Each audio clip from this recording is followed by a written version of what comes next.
बच्चों, आज हम लोग इस कक्षा में गणित पढ़ेंगे और गणित में जो क्वाड्रिलेटरल यानी चतुर्भुज पढ़ेंगे और चतुर्भुज में चतुर्भुज के समस्याओं का समाधान कैसे हो उसके बारे में। बहुभुज भी पढ़ेंगे उसमें, तो उसको हम लोग जानेंगे आज। तो बच्चों, सबसे पहले ये है कि चतुर्भुज के सभी अंतःकोणों का योग कितना डिग्री होता है। चतुर्भुज में चार भुजा, चार कोण, चार शीर्ष होते हैं। तो उसमें कोण चार हैं, तो चारों कोणों का योग मान लिया जाए ये आपका चतुर्भुज है। ये चतुर्भुज है बच्चों, सपोज किया जाए कोई भी चतुर्भुज, वर्ग भी बना सकते हैं, कुछ भी बना सकते हैं।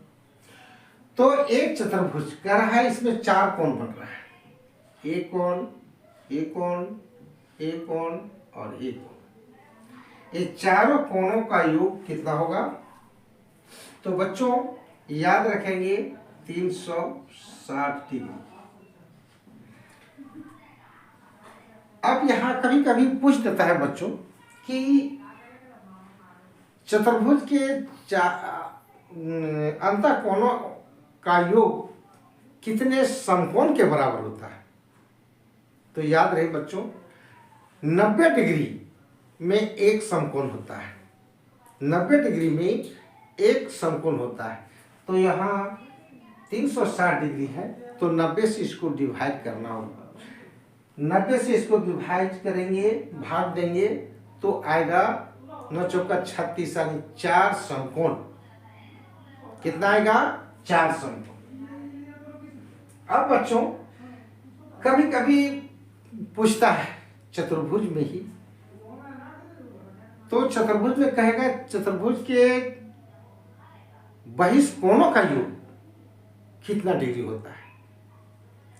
तो याद रहे बच्चों, चतुर्भुज के बहिष्कोणों का योग भी 360 डिग्री ही होता है। तो बहिष्कोण किसको कहेंगे बच्चों? ये देखो, ये बहिष्कोण होगा, ये इसको बढ़ा दो, ये बहिष्कोण हुआ, फिर इसको बढ़ा दो, ये बहिष्कोण हुआ, फिर इसको बढ़ा दो, ये बहिष्कोण हुआ। तो मान लिया जाए इसको x मानते हैं, x y z, और इसको हम लोग कुछ मान लिया जाए p मान लेते हैं। तो यहां पर है बच्चों x यानी ये बहिष्कोण x आया, y आया, z आया, p आया। तो ये हमारा हो गया बहिष्कोणों का योग भी हो गया हमारा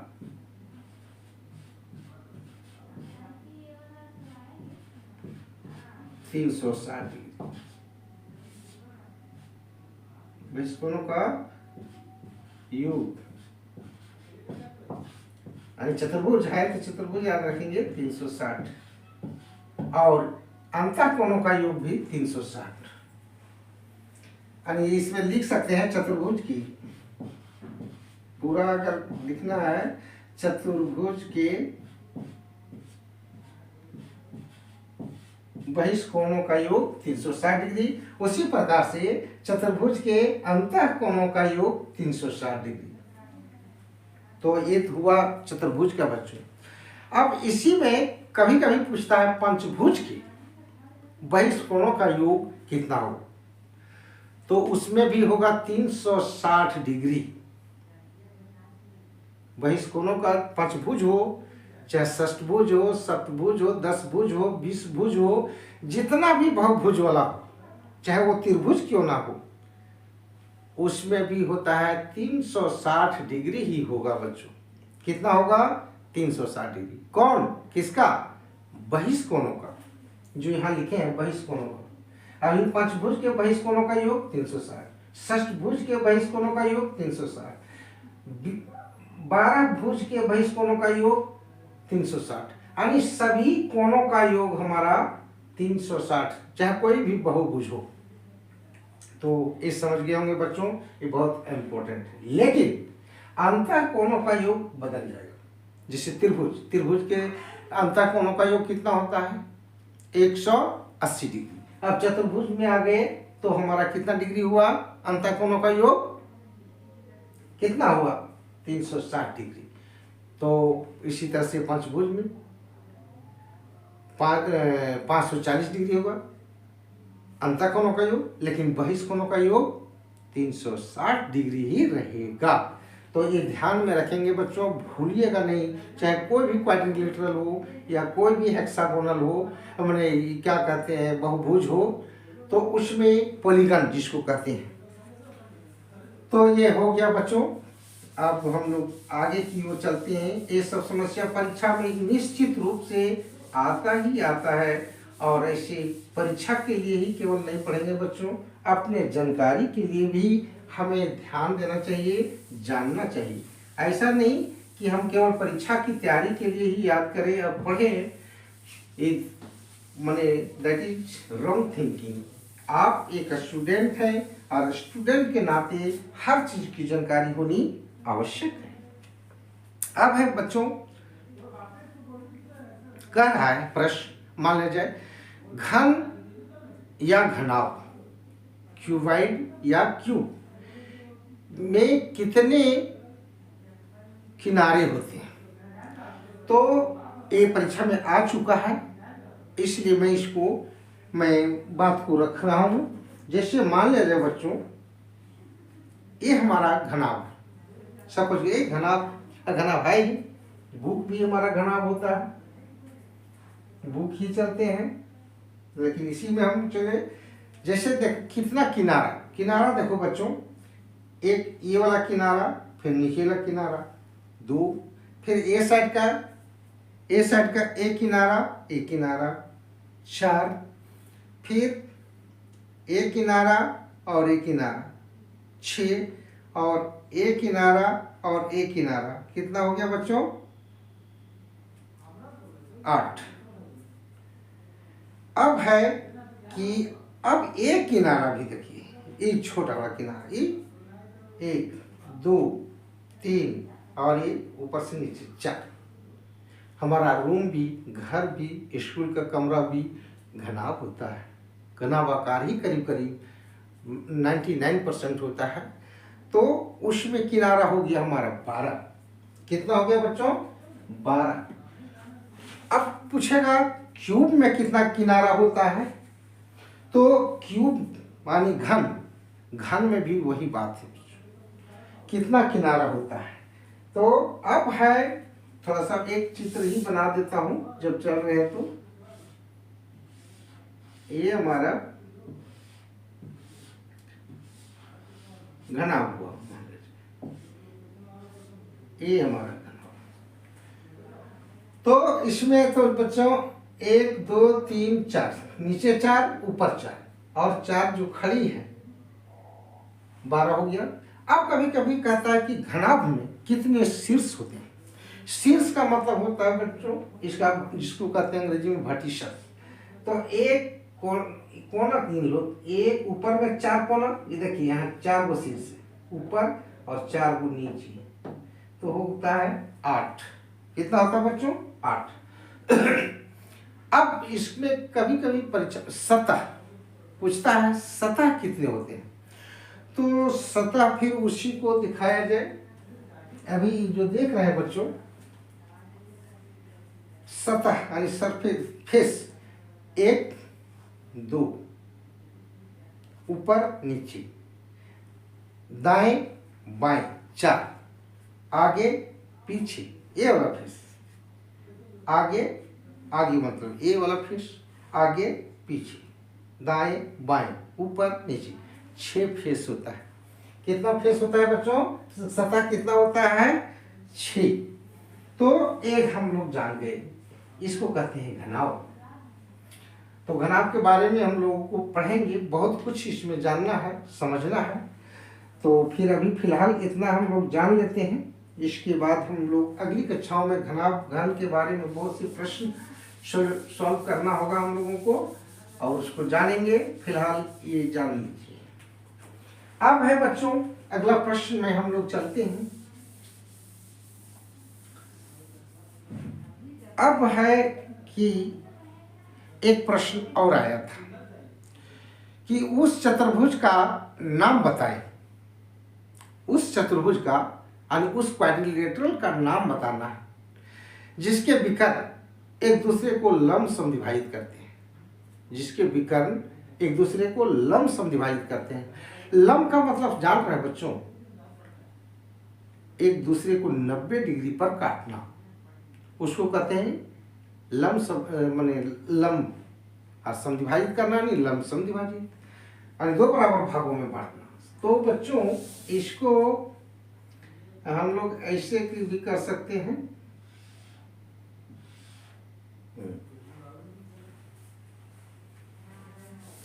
हम लोग इस प्रकार से, तो उसका नाम बताने से पहले फिगर को जान लें। जैसे इस तरह से है,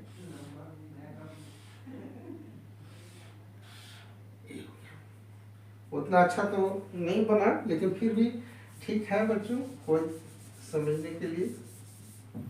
जस्ट इसके नीचे रखिए। और अब है कि इसको यहाँ पर 90 डिग्री काटना। ये 90 डिग्री है, यहाँ 90 डिग्री, इधर भी 90 डिग्री, इधर भी 90 डिग्री, इधर भी 90 डिग्री, चारों 90 होता नहीं, लंब समद्विभाजित इसी को कहते हैं। तो ये जो चित्र देख रहे हैं बच्चों, ये समचतुर्भुज का है। समचतुर्भुज उतना अच्छा तो बना नहीं, लेकिन ये समचतुर्भुज मान लिया जाए जिस चतुर्भुज के चारों भुजा आपस में बराबर हो और विकर्ण यानी कोना से कोना को विकर्ण कहते हैं, एक दूसरे को लंब समद्विभाजित करता है, तो इसमें होता है समचतुर्भुज। लेकिन याद रहे बच्चों, इसमें वर्ग भी वैसे होता है। वर्ग भी बनाते हैं, जिसे कभी कभी परीक्षा में कंफ्यूजन नहीं करेंगे। वर्ग यदि है तो इसका भी विकर्ण एक दूसरे को लंब समद्विभाजित करता है। तो परीक्षा में आया था, ऑप्शन था कि वर्ग होगा, सम चतुर्भुज होगा, दोनों होगा, या इनमें से कोई नहीं होगा। A B C D ऐसे था प्रश्न। तो आप कंफ्यूजन नहीं करेंगे कि समचतुर्भुज में वर्ग में भी विकर्ण एक दूसरे को लंब समद्विभाजित करता है, यानी 90 डिग्री में ये भी 90 होता है। तो ये प्रश्न आप समझ गए होंगे। अब आगे चलते हैं।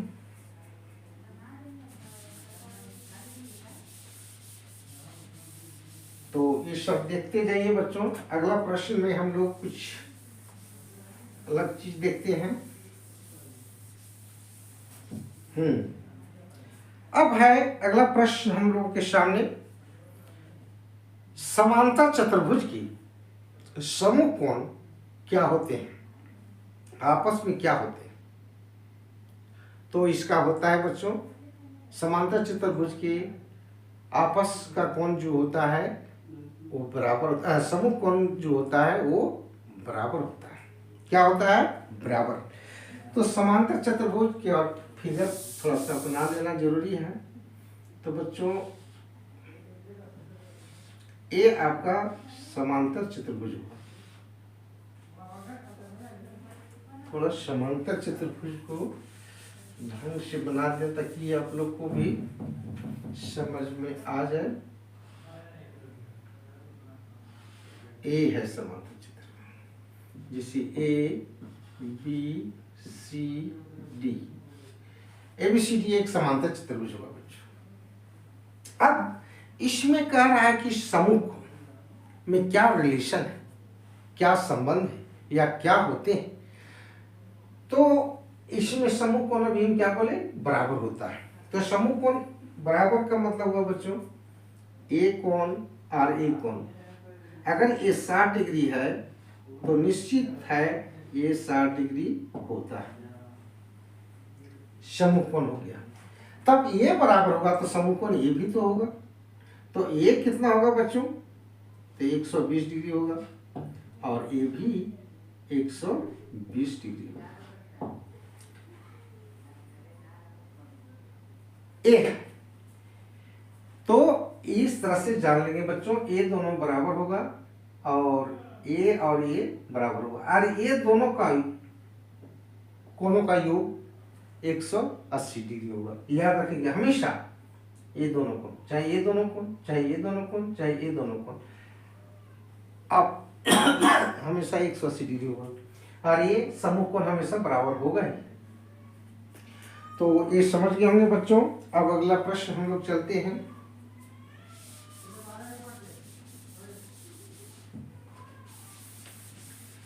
बस थोड़ा सा ध्यान देते जाएंगे, समस्या अपने आप सुधरते जाएगा। बच्चों स्कूल में पढ़ते हैं, बहुत अच्छी बात है। स्कूल में नहीं पढ़ेंगे तो हमें ज्ञान कैसे मिलेगा?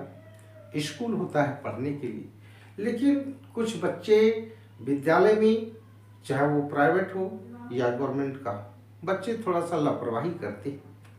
लेकिन नहीं, ऐसा कभी नहीं करना चाहिए। शिक्षक जब पढ़ा रहे हों तो उसे ध्यान देकर के पढ़ना चाहिए। घरों में माता पिता का फर्ज बनता है कि अगर मोबाइल यूज कर रहा है बच्चे, तो ठीक है, इधर उधर थोड़ा मोड़ा मनोरंजन की चीज़ देखें, गेम्स वगैरह हैं, कुछ अच्छी अच्छी चीज़ें, लेकिन पठन पाठन का यदि वीडियो हो तो उसे बढ़िया से देखना चाहिए। मैं मानता हूँ केवल मैं वीडियो मेरा लंबा है, लेकिन आपको वो लंबा होगा ज़रूर, लेकिन कभी आप खाली नहीं जाएंगे, सीखेंगे। क्योंकि मैं उस विषय का, उस चैप्टर को पूरा करीब करीब मैं उठा लेता हूँ। तो बच्चों अब हम चलते हैं, कोई एक बहुभुज है और बहुभुज में मान लिया 6 भुजा वाला है, वो बहुभुज 6 भुजा वाला है, तो उसमें कितने विकर्ण होंगे ये भी परीक्षा में आ चुका है और ऐसा प्रश्न पूछता भी है। तो विकर्ण बनाने के लिए, निकालने के लिए हमने जानना चाहिए। तो षष्ठभुज है बच्चों, तो षष्ठभुज का एक चित्र बनाए। तो षष्ठभुज के लिए एक 6 भुजा वाला बनाएंगे। षष्ठभुज मतलब होता है 6 भुजा। ये हुआ आपका षष्ठभुज हुआ। अब कह रहा है बच्चों कितना विकर्ण होगा, तो कोना से कोना मिलाओ। जैसे बच्चों 1 2 3 हुआ बच्चों, गिनते जाएंगे 3 हुआ। ई कोना से ई कोना, ये विकर्ण हो रहा है। 3 4 5 6 हुआ है बच्चों। अब है 7 हो गया। उसके बाद हो जाएगा यहाँ 8, और इधर भी खींचेंगे तो हो जाएगा 9। अब मेरे विचार से अधिक नहीं होगा बच्चों, कोना कोना में हो गया। इसमें भी 3 निकला, इसमें भी 3, इसमें भी 3, इसमें सभी में 3 निकल चुके, यानी 9 विकर्ण होते हैं। कितने विकर्ण होते हैं षष्ठभुज में? 9। तो ये आपका फाइनल रिजल्ट है बच्चों। अगर और निकलने लायक होगा तो निकाल के देख लेना। मेरे विचार से तो नहीं निकलेगा, निकलना नहीं, मुश्किल।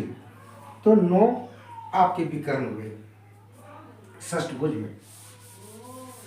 अब है बच्चों अगला प्रश्न, हम लोग चलते हैं। तो अगला प्रश्न में हम लोग थोड़ा देखते हैं। अब है बच्चों एक समांतर चतुर्भुज के 2 आसन कोणों का अनुपात 4:2 है। एक समांतर चतुर्भुज, देख लीजिए प्रश्न देखें। एक समांतर चतुर्भुज के आसन कोणों का अनुपात 4:2 है। तो चतुर्भुज के सभी कोणों का मान बताएं। चतुर्भुज के सभी कोणों का मान बताएं। तो आप खुद से भी बना सकते हैं। अभी तुरंत इसके पहले, यानी षष्ठभुज के पहले मैं बता चुका हूँ, लेकिन फिर अनुपात की जहाँ बात आया, बहुत से बच्चे नहीं जानते हैं और बहुत से बच्चे जानते भी हैं। तो बच्चों कोई बड़ा चीज़ नहीं, जटिल समस्या नहीं, इसको मैं अभी सोल्व करता हूँ, उसको देखें और समझने का प्रयास करेंगे। तो बच्चों सबसे पहले हम एक बनाते हैं समांतर चतुर्भुज। समांतर चतुर्भुज ये रहा आपका समांतर चतुर्भुज। अब है कि आसन कोण किसे कहते हैं, कभी कभी दिमाग में आ जाता है कि आसन कोण है क्या। तो बच्चों आसन कोण आपका ए कोण और ए कोण आसन कोण होगा। और कहिएगा तब यही दोनों होगा, तब ये दोनों क्या होगा? हाँ, ए कोण और ए कोण भी आसन होगा, ए कोण और ए कोण भी आसन कोण कहलाएंगे, और ए कोण और ए कोण भी आसन कोण कहलाएंगे। तो हम लोग सब में चलना नहीं है, हम लोग एक इसको मान लेंगे 4:2 है बच्चों, 4:2 है। इसको 4x मानना होगा और इसको 2x मानना। अनुपात में जब रहता है बच्चों x मान लेंगे, एक 4x मान लेंगे, एक 2x मान लेंगे। तो बड़ा वाला चूंकि एक कोण अधिक है इसलिए हम 4x इधर कर दिए, इधर छोटा। तो इसमें मानना होगा, माना कि समांतर चतुर्भुज के आसन कोणों का मान क्रमशः 4x और 2x है। तो इसको मान सकते हैं बच्चों, लिखेंगे माना कि समांतर चतुर्भुज की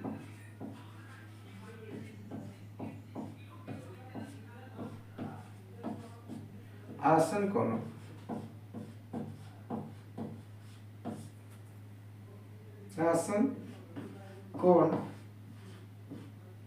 क्रमशः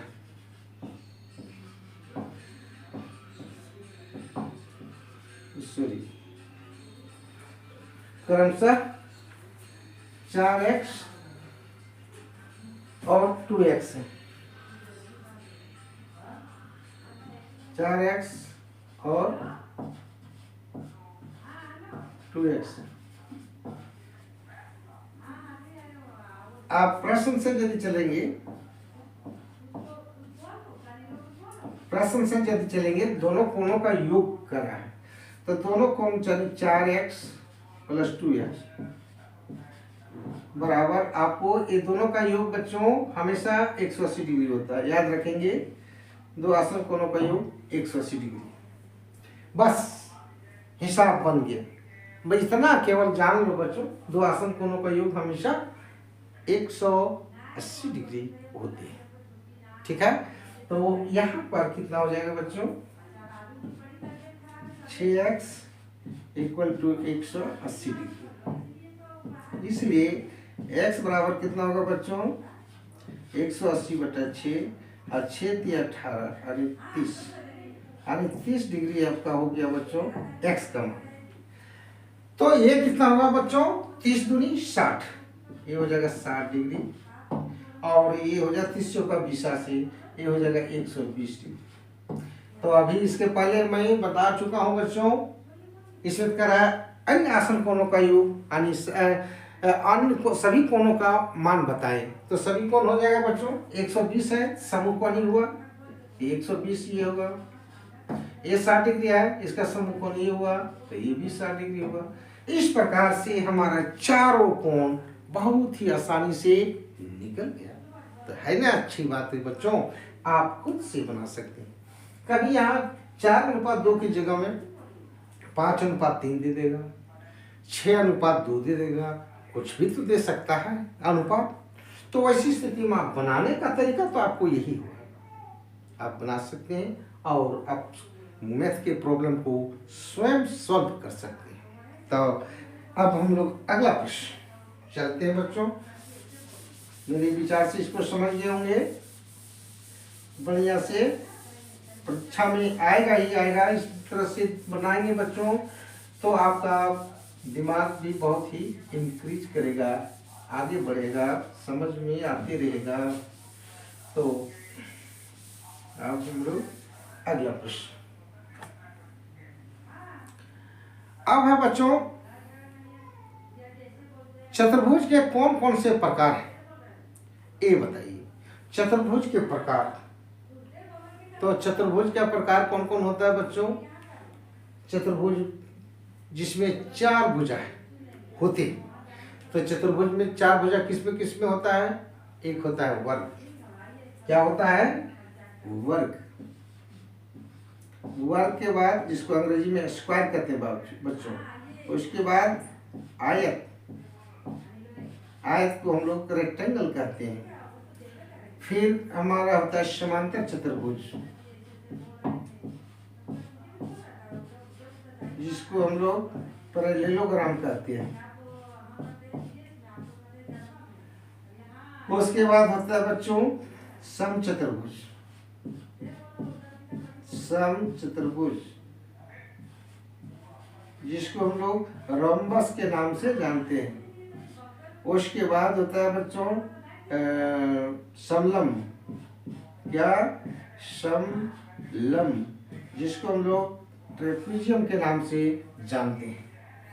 तो ये हमारा हो गया बच्चों वर्ग, आयत, समांतर चतुर्भुज, समचतुर्भुज, समलम। ये है 4 भुजा वाले। ये सभी 4 भुजा वाले हैं, इसलिए चतुर्भुज के इतने प्रकार हैं।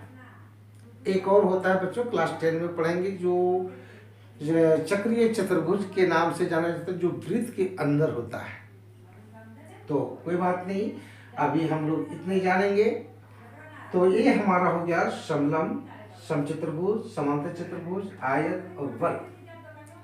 तो चित्र तो आप लोग अवगत हैं, मैं बनाना नहीं चाहता हूँ, लेकिन अगर बना दें तो ठीक है। सब वैसे तो बना दिया हूँ बच्चों, समलम का केवल बदलाता हूँ। ये हो गया समलम, एक इसमें लंब डाला जाता है, इस लंब डाला जाता है। केवल 2 भुजा समांतर होता है बच्चों, बाकी ये सब किसी तरह से भी हो सकता है। समलम का आकार बहुत तरह से होता है, ऐसे भी होगा, उल्टा भी होगा, ऐसे इस तरह से भी होता है। यानी ये हमारा समलम है। तो इसमें कंफ्यूज नहीं करिएगा बच्चों कि हम ऐसा कर दिए केवल ऐसा ही होगा। इस तरह से भी होता है और ऐसे भी होता है बच्चों। ये और ये तो दोनों एक ही है, गलत हम बताए। अब हमारा ऐसे भी होता है, उल्टा भी, इस तरह से। केवल ए भुजा और ए भुजा समांतर है, इसमें ए भुजा समांतर है। बस ये दिमाग रखेंगे। समचतुर्भुज तो अभी बता चुका हूँ, समांतर चतुर्भुज बताए, आयत भी बताए, वर्ग भी। अगले वीडियो में बहुत चीज डिटेल से बताया हूँ वर्ग के बारे में। अब लंबा हो रहा है तो मैं छोड़ दूंगा बच्चों, कई को नींद भी लगने लगता है, इसलिए मैं चाहूँगा कि अब छोड़ दूँ। तो आज चतुर्भुज के बारे में बहुत कुछ सीखे बच्चों। चतुर्भुज में बहुत से प्रश्न ऐसे हैं जो कि बहुत ही मनोरंजक ढंग से आप लोग सीख सकते हैं, लेकिन अगले वीडियो में हम लोग सीखेंगे और जितना बताया गया उसको 2-3 बार रिवाइज कर लेंगे, देख लेंगे वीडियो को, बुक से भी टैली कराएंगे और तब जान करके आपके मन मस्तिष्क में पूरी तरह से बैठ जाएगा। तो बच्चों आज मैं यहीं समाप्त करता हूँ। धन्यवाद।